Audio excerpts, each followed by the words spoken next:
Au pied de ce bâtiment, au quartier Aquanor à Douala, une ambiance de deuil. Ces hommes et femmes à la mine crispée sont rassemblés ce jour-là pour réclamer le remboursement de leurs fonds. De l'argent placé auprès de l'entreprise dénommée Africa Leaf est supposé générer des bénéfices. Les sommes versées sont comprises entre 300 000 francs CFA et 6 millions de francs, voire plus. Parmi les affligés, Dame Jemen. Quand j'ai mis les 5 millions, j'espérais avoir les 24 millions en 9 mois.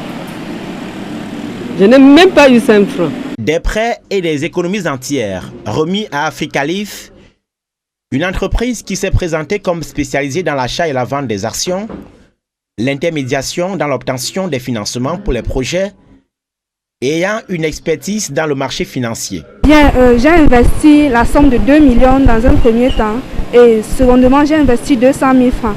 Pourquoi? Parce qu'ils nous ont rassuré qu'avec ce contrat que vous voyez ici là, avec les 2 millions que j'ai investis, je devais recevoir 35% d'intérêt chaque mois. Ça veut dire que, ayant investi 2 millions, je vais percevoir 700 000 francs pendant 9 mois. Dans les tontines, on me réclame de l'argent. Dans ma famille, on me réclame de l'argent. Et je ne sais comment faire pour rembourser. Imaginez un peu comment je suis en ce moment. Imaginez un peu. Je suis décontenancé. La société a été créée en 2018 et faisait au départ du e-commerce et du marketing de réseau au sous-sol de cet immeuble au quartier Cité des Palmiers.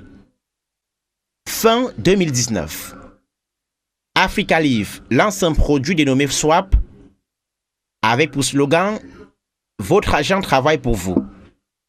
C'est du trading.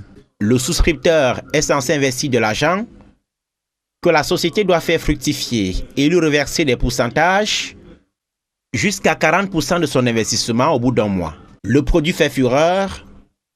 Des centaines de personnes y mettent des fonds, à la fois à Douala et à une représentation régionale à Yaoundé. Je me rapproche de Africa Leaf, c'est mon mari qui le fait déjà et prend connaissance de la chose.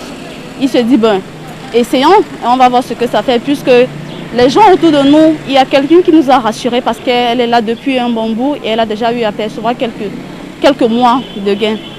J'ai donc pris l'argent et je suis venue déposer, c'était au mois de juillet. Je ne crois pas que c'est mauvais d'investir. Investir, c'est bien. L'accroissement du nombre de souscripteurs contraint Africa Leaf à se délocaliser de la Cité des Palmiers pour Aquanor dans un espace plus visible et plus grand. Emmanuel Ebois, le gestionnaire de cet immeuble, nous confie que c'est en fin juin dernier que les grincements de dents ont débuté. L'entreprise, qui y investit par ailleurs dans les activités pétrolières, avait cessé les paiements.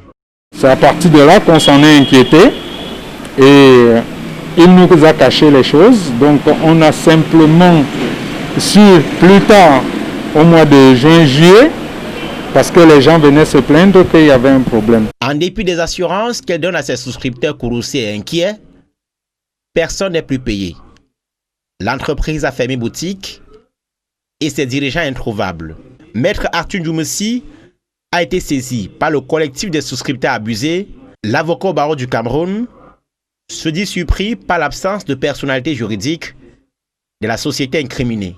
La personnalité juridique est consacrée par l'inscription de la société au registre du commerce et du crédit immobilier.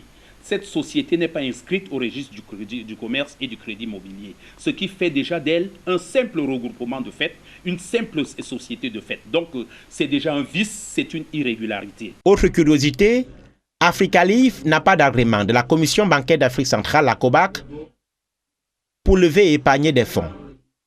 Le vœu du Conseil des souscripteurs aux abois, évalué aujourd'hui à plus de 1000 personnes, c'est que les responsables de l'entreprise soient empêchés de partir du Cameroun. Le défi qui est aujourd'hui lancé est celui des autorités policières et de la gendarmerie, bref, de la police des frontières. La police des frontières, dans le cadre de la préservation de l'ordre public, a le devoir de les interpeller et de les remettre entre les mains de la justice. Africa Leaf, qu'Equinox Télévision n'a pas pu joindre jusqu'à la fin de cette enquête, avait pour promoteurs les nommés Rose Boyomo, Benoît Minette et Eli Itongolo. L'entreprise était gérée par Sieur Claude Manga et Gilbert Amougou, principalement. Le tribunal de grande instance du Vori s'est saisi de l'affaire après une plainte pour escroquerie aggravée déposée par le conseil des souscripteurs contre les mises en cause. D'après nos informations, Rose Boyomo, l'une des gérantes de Africa Life, a été placée sous mandat de dépôt à la prison centrale de Douala il y a près d'une semaine. Le préfet du département du Vouri a confié l'enquête à la Légion de gendarmerie. Les autres mises en cause sont toujours en cavale dans cette affaire qui rappelle le scandale de l'Amida à Yaoundé.